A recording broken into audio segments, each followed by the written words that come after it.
اور ہم قبر کے 1 سال اور قریب ہو گئے، دنیا سے 1 سال اور دور ہو گئے، موت کے 1 سال قریب ہو گئے، زندگی سے 1 سال دور ہو گئے۔ اللہ کا شکر ہے ہمارے ہی ساتھ کے پلے پڑے قبروں میں چلے گئے، ہماری سانسیں باقی ہیں، اور وقت ایک بہت بڑا قیمتی سرمایہ ہے۔ تو یہ نیا سال اللہ نے ہمیں دیا ہے، ہم اس کی قدر کریں، ہم اس کی قدر کریں، ہم اس کے اندر کچھ نیکیاں بھر لیں۔ اللہ تعالیٰ نے وقت کو بہت قیمتی بنا کر قرآن میں پیش کیا ہے، اوقات کی قسم اٹھائی ہے، والعصر، خاص طور پر عصر کے وقت کی قسم، اور یہ قرآن کی آخری صورت ہے، اس کے بعد قسم کوئی نہیں، اور قرآن بھی ختم ہو رہا ہے۔ تو ایسے ایک مناسبت سمجھ میں آئی ہے، اللہ کرے گا ٹھیک ہی ہوگی، کہ جیسے عصر کا ٹائم آتا ہے تو دن کے جانے میں ٹائم تھوڑا رہ جاتا ہے، شام اندھیرا آنے میں ٹائم تھوڑا رہ جاتا ہے، تو میرا اللہ آخر قرآن میں یہ قسم اٹھا کے ہمیں کہہ رہا ہے والعصر، عصر کے وقت کی قسم، کہ جیسے عصر کے بعد ٹائم تھوڑا ہے، اس دنیا کا ٹائم بھی باقی تھوڑا ہی رہ گیا ہے، تمہاری زندگیوں کا بھی ٹائم تھوڑا ہی رہ گیا ہے، جو کرنا ہے وہ جلدی جلدی کر لو اور غفلت سے نکل آؤ۔ اور 4 کام بتائے ہیں اللہ تعالیٰ نے والعصر کی قسم اٹھا کر۔ ایک، ایمان لے آؤ، الا الذین آمنوا، شکر ہم ایمان والے ہیں، وعملوا الصالحات، دوسرا اچھے کام کرو، نیک کام کرو، کبیرہ گناہوں سے بچو، ہو جائے توبہ کر لو، ہم کوئی مشین نہیں، اوپر نیچے ہونا انسانی فطرت ہے، ہو جائے گناہ توبہ کر لو، وتواصوا بالحق، ایک دوسرے کو حق کی بات کرو، تبلیغ کرو، جو تبلیغ کا کام، وتواصوا بالصبر، ایک دوسرے کو صبر کی دعوت دو، اس کے لیے تیار کرو۔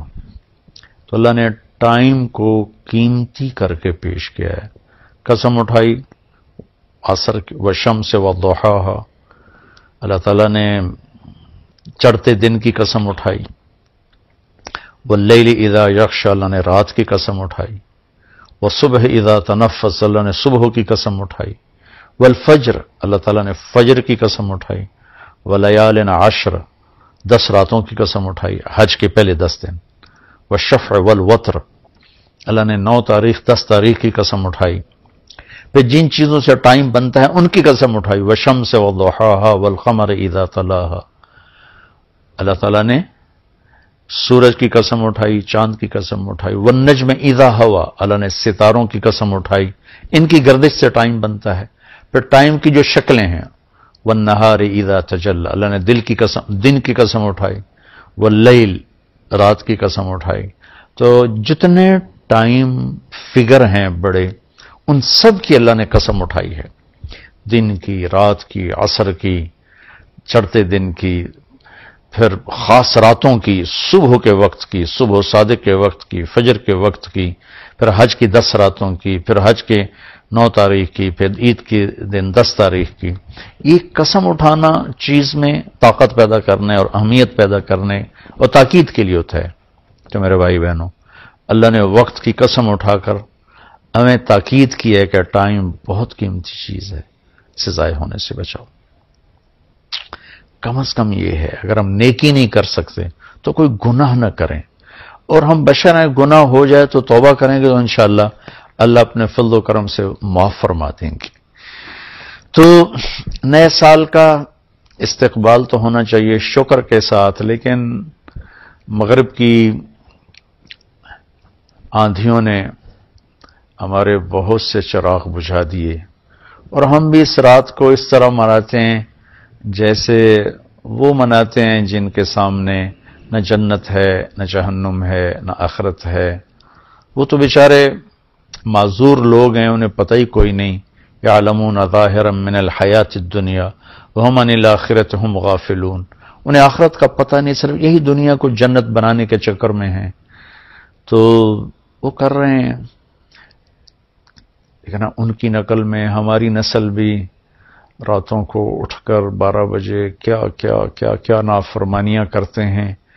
میں نے چونکہ وہ دور بھی دیکھا ہے، کالج کا دور بھی دیکھا ہے، ان تاریک راہوں پہ کیا کچھ ہوتا ہے وہ بھی دیکھا ہوا ہے.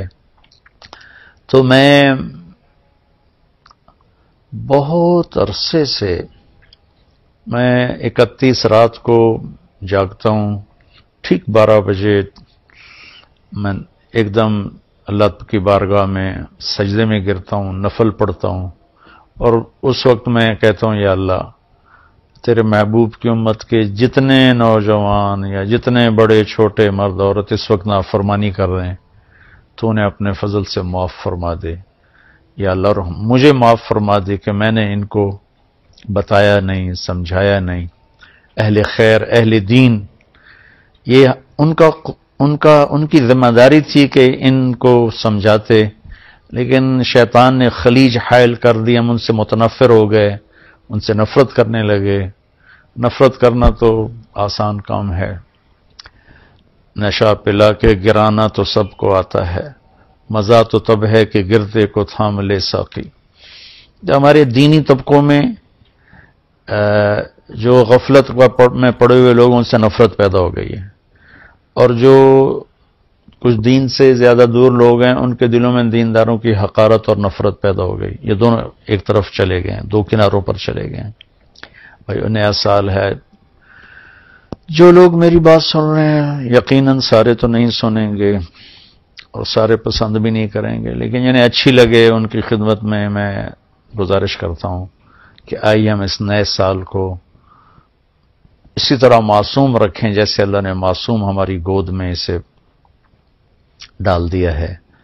ہم اس میں آپس کی نفرت سے بچیں، فرقہ واریت سے بچیں، دھوکے سے، فراڈ سے بچیں، جھوٹ سے بچیں، ظلم و ستم سے بچیں، چوری ڈاکے، زنا شراب جوئے سے بچیں، رشوت سے بچیں، سود سے بچیں، کھوٹ سے بچیں، ماں باپ کی نافرمانی سے بچیں، رشتہ داروں کے ساتھ لڑائی جھگڑوں سے بچیں، آپس کی لڑائیاں ختم کریں، کسی سے ناراض ہیں صلح کر لیں، کسی سے نفرت ہے اپنے دل کو دھو لیں، صاف کر لیں، کسی کا بغض ہے صاف کر دیں، کسی نے زیادتی کی ہے معاف کر دیں، ہمارا اللہ بھی ہمیں معاف کرے گا. کسی طرح بھی نفرت روا نہیں ہے. میں بڑے منت سے ہاتھ جوڑ کے ان خطیبوں سے کہتا ہوں جنہوں نے صبح سے شام تک صرف فرقہ واریت کو ہی کہ پھیلانے کو ہی دین سمجھا ہوا ہے، اور کبھی کسی کو کافر بناتے ہیں، کبھی کسی کو کافر بناتے ہیں. اللہ کے واسطے اور بھی دکھ ہیں زمانے میں محبت کے سوا، راحتیں اور بھی ہیں وصل کی راحت کے سوا. دین کے اتنے مضامین ہیں بیان کرنے کو، لوگوں کو مثبت بات بتائیں، لوگوں کو پازیٹو بات بتائیں، یہ کافر وہ کافر، اس سے نفرت کرو اس سے نفرت کرو. میری تو منت ہی ہے، نہ کارخانے میں طوطی کی کون سنتا ہے، اس بھڑکتی آگ پہ پانی ڈالنا میرے بس میں تو ہے نہیں، لیکن میں اللہ چاہے گا تو کر دے گا. تو لیکن جو ہماری نوجوان نسل ہے ان سے تو میں ضرور کہوں گا کہ بچوں مسلمان بن کے چلو، امت بن کے چلو. تم کسی سے متاثر ہو، تم کسی عقیدے پر ہو، تم کسی نہج مسلک مذہب پر ہو، اس پہ باقی رہو، لیکن اوروں کو جگہ دو، اللہ کے واسطے جگہ دو. صرف ہم ہی مسلمان ہیں باقی سب کافر ہیں. ان چیزوں سے واپس آ جاؤ، اس میں تمہیں تباہی کے سوا کچھ بھی نہیں ملے گا. میں نے دنیا پھری ہے، تاریخ پڑھی ہے، میں خون کے آنسو روتا ہوں جب مذہب کے نام پہ نفرت کی آگ کو بھڑکتا دیکھتا ہوں، سیاست کے نام پہ قتل و غارت دیکھتا ہوں. درد اٹھتا ہے، ایک ہوک سی دل میں اٹھتی ہے، ایک درد جگر میں ہوتا ہے. ہم رات کو اٹھ اٹھ روتے ہیں جب سارا عالم سوتا ہے. کسی کہنے والے نے کہا میں نے تو نقل کیا ہے، میں تو ان لوگوں میں نہیں ہوں رات کو اٹھ اٹھ روتے ہیں.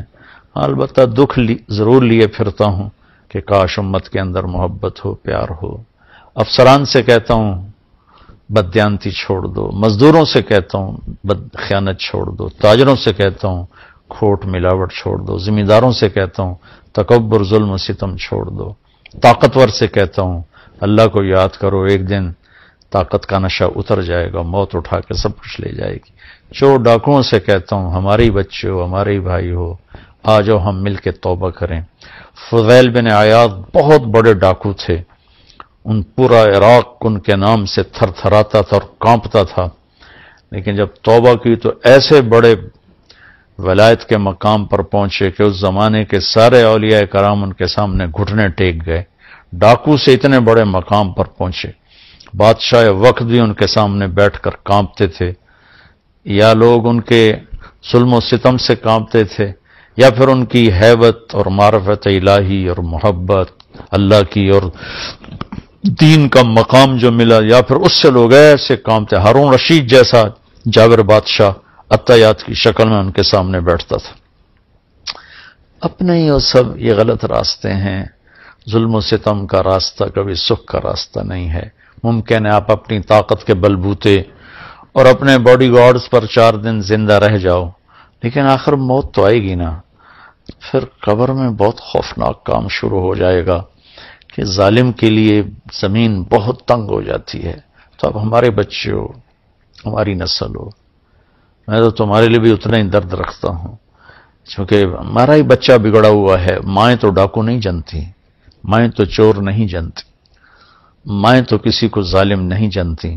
ماحول معاشرہ ان کے ساتھ وہ چال چلتا ہے کہ کوئی کیا بن جاتا ہے، کوئی کیا بن جاتا ہے۔ حکمرانوں سے کہتا ہوں رحم دل بنو، ظلم و زیادتی سے بچو۔ تمام طبقات سے کہتا ہوں صدق و امانت، سچائی اور دیانتداری، 2 کام اپنے نبی کے ہم لے لیں، ایک سچ بولنا، ایک دیانتداری۔ ایک ہم جھوٹ نہ بولیں، ایک ہم دھوکہ نہ دیں، تمہارا سارا ملک جنت کا ٹکڑا بن جائے گا۔ بجلیوں کے بہتر ہونا بھی ہماری ضرورت ہے، اور چیزوں کا سستا ہونا بھی ہماری ضرورت ہے، لیکن اس سب سے زیادہ ضرورت ہے کہ ہمارے دیش میں سچائی ہو اور دیانتداری ہو۔ کھوٹ ملاوٹ کرنے والوں سے کہتا ہوں اللہ کے واسطے یہ ظلم و ستم نہ ڈھاؤ، اس کا بہت بڑا وبال دیکھنا پڑے گا۔ اور حکومت سے تعاون کریں، حکومت ہمارے ساتھ تعاون کرے، ہم حکمران ناجائز ٹیکس نہ لگائیں جس سے لوگوں کی کمر ٹوٹ جائے۔ تاجروں سے کہتا ہوں ٹیکس بچانے کے لیے چوری نہ کرو، جھوٹ نہ بولو، 2 رجسٹر نہ بناؤ، حکومت کو ٹیکس پورا دو۔ مجھے یقین ہے یہ صدقے کا ثواب لکھا جائے گا، اور میں نہیں سمجھتا ہوں کہ ٹیکس چورانا جائز ہے۔ اگر آپ کو فتویٰ دیتا ہے ٹھیک ہے، میرے سر ماتھے پر اختلاف رائے ہے، لیکن میری رائے میں ٹیکس بچانے کے لیے جھوٹ بولنا یہ اتنا ہی جھوٹ ہے جتنا کسی اور چیز کے لیے جھوٹ بولنا ہے۔ تو چند پیسوں کے لیے جھوٹ نہ بولیں، اپنے حکومت کی مدد کریں، ہم ان کو ٹیکس دیں۔ حکمرانوں سے کہتے ہیں ایسا ظالم ٹیکس نہ لگائیں کہ لوگ جھوٹ بولنے پر مجبور ہو جائیں اور ان کی کمر ٹوٹ جائے۔ تو اللہ تعالیٰ ہمارا یہ سال خیر و برکت کا بنا دے، اچھا بنا دے، ایک دوسرے سے پیار محبت کی فضا قائم کریں، عبادات میں نماز بالکل نہ چھوڑیں۔